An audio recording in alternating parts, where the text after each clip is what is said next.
มาเด้อจ้าทุกคนกินข้าวอันนี้จะเป็นซุปหมักดินไหมเนาะแจวปั่นข้าวเศร้าอันนี้ถอดไข่ห้อนอยู่นี่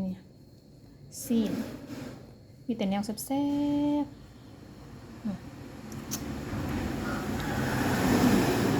นี่เลยเนาะ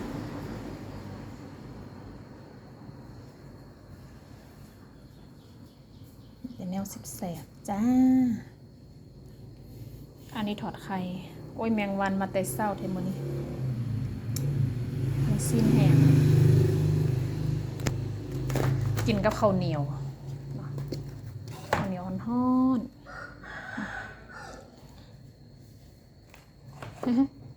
้าวเหนียวอันนี้หันแทบปิงเนาะซุปหมักดินไหมอันเส้นหมังงาอันนี้จะเป็นถอดไข่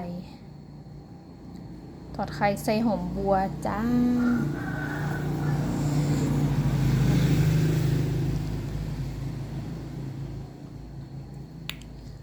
นี่เลยจ้าทุกค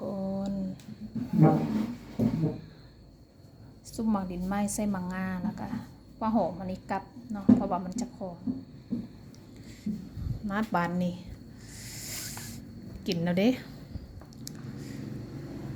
ซิมไข่ก่อน